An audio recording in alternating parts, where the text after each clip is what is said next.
Hello કોણ? હા એ સંડાસમાં જ્યાં આવે ને એને કોલ કરાવું. અલે એ માં ટીટી ગોરા કોનો ફોન હતો? તમારો ઓફિસમાં ફોન આવ્યો તો. હા તે પછી તું શું કીધું? કોઈ નહીં, હું શું કહેવાનું હોય. તમારી ઓફિસમાં મેડમ નો ફોન આવ્યો એટલે મેં ઉપાડીને કહી દીધું કે સંડાસમાં જ્યાં આવે એટલે ફોન કરાવું.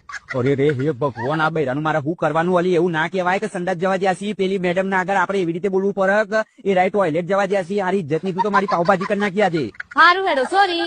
આગળથી ને એવું નહીં થાય, હું એનું ધ્યાન રાખી. સારું હેડ, પણ આ સંડાસ નું છે ને હવે તારે ટોયલેટ કહેવાનું. શું કહેવાનું? ટોયલેટ. સારું હેડ, તને હું હવે ટોયલેટ જાવ બરાબર. હવે કોઈનો ફોન આવે ને તો ટોયલેટ જ્યાં એમ કે પાછી આપણે શીખવાડી યાદ રાખજે. હા હા બરાબર, જઈ આવ. હારું, મને એવું લાગે છે કે આ મારું અભણ બૈરું છે ને હજી કોક લોચો મારશે. ફોન કરું હું છે ને બીજા નંબર થી ફોન કરું. હારી હવે શું કે છે હોબરું. હેલો કોણ? અરે હું ઈવાનો ભાઈબંધ બોલું છું. જ્યાં છે રાય. હા એ આવો છો, ટોયલેટમાં ગયા છો સંડાસ કરવા. હું કરું આ ભણ બૈરાનું?